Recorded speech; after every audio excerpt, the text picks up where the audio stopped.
Hello everyone, welcome to a new video. So in light of Shingo releasing really soon, January, I am making a video showcasing what he's capable of doing. Just like with Team Orochi. Because gameplay-wise Shingo is another KO, I'm gonna go through some of his moves rather quickly because some of his attributes can be explained really quickly. Instead of going through his special moves, instead we're going through some of his gimmicks. So gimmick number 1 is Unfinished Misery. Shingo has a lot of KO's moves, but they're not as good. Shingo's version of Oniyaki does not have any sort of invincibility whatsoever. You'll either trade or lose to meaties. Aragami and Dokugami only does the first hit. Kyo has a multi-hit attack, like heavy bodega into all sorts of things. Shingo only has one hit. That's all he gets. Spinning Kick, which is based on Oboro Guruma, which is what Kyo had in 94. The heavy version has a special gimmick, but I'll get to that later. And Shingo Kick, which is based on Red Kick. The reason why Shingo has all these moves is because he's a really big fanboy of Kyo, and really wants to be like him. But some of these imitations range from just okay at best and really awful at worst, and the areas Shingo shine are his unique moves and gimmicks. Gimmick number 2 is RNG. There's a random chance that each attack Shingo performs will do more damage.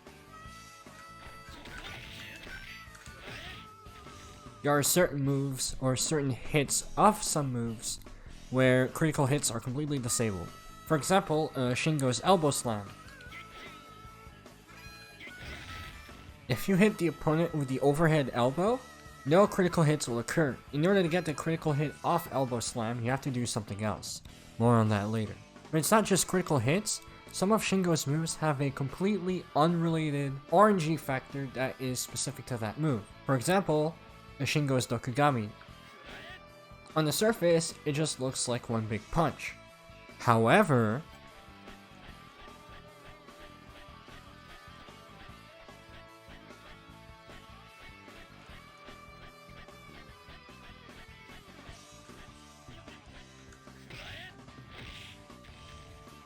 there's an RNG chance of Shingo accidentally hitting you with his elbow while trying to throw the punch, and the elbow itself is unblockable. Another RNG move is Spinning Kick. If you do the heavy version, which is really unsafe on block by the way,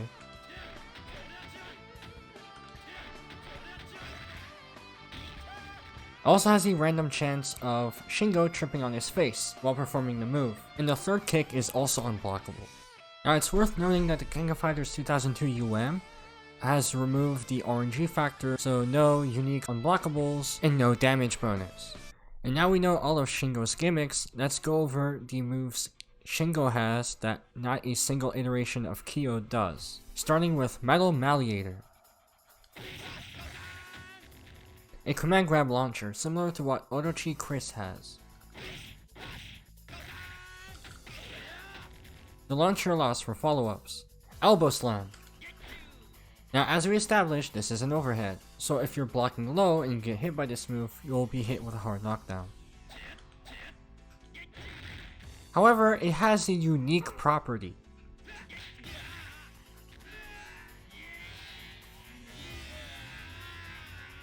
If you're hit during certain startup frames of the overhead, you'll initiate a counter kick that sends the opponent far away and deals a lot of damage. Like I said before, the Elbow Slam does not critical hit, but the counter does. Light version is faster than heavy, so using the light version is better for the overhead mix, while the slower heavy version can be used to get the counter. And now we're in the King of Fighters 2002 Unlimited match. The reason why I switched to O2UM is because Shingo has a few unique moves in this game, as well as a few improvements to some of his moves that may carry over to King of Fighters 15. So like I said, some of Shingo's moves no longer have the RNG factor. So new move number 1 is Unfinished Misery Crescent Slash. Shingo runs towards the opponent to perform a tackle. It's similar to what Kyo and Yori have. Just like Kyo and Yori, Shingo's Crescent Slash is as good as a combo ender and also as shitty on block. it's really unsafe and the opponent can get a full punish out of it. Despite being a fanboy of Kyo, this move actually functions closer to Iori's. While Kyo can super cancel the second hit to get the full damage, Iori and Shingo in this game can only super cancel the first hit and get partial damage.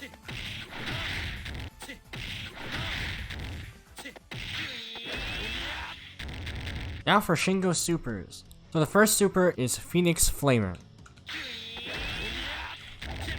Shingo runs up towards the opponent and performs a tackle. He won't stop running until he's close to the opponent, and he's not invulnerable at all, meaning he can trip over a projectile or something.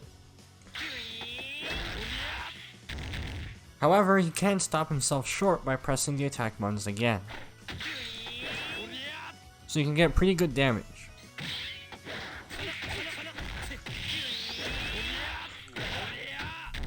Pretty much doing like 65% of the opponent's health bar with only 2 bars. In addition, the level 2 or max version of the move can be special cancelled afterwards.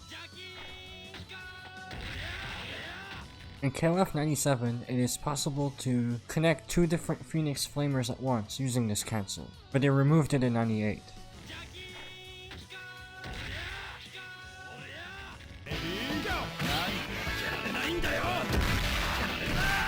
On block, it causes a guard crush.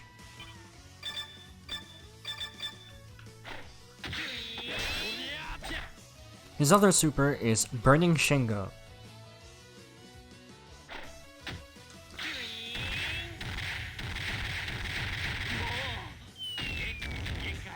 Of his 2 supers, this is the one you'd like to use defensively.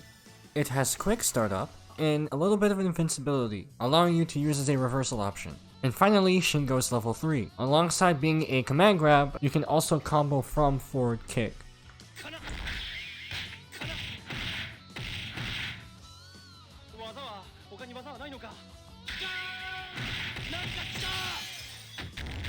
So that's pretty much Shingo, who is the first DLC character of the new season. I'll make follow-up videos for each of the KOF characters that get announced. I think Kim is next. Make sure to subscribe so you don't miss a video. Thank you guys for watching. I'll see you next time. Have a nice day.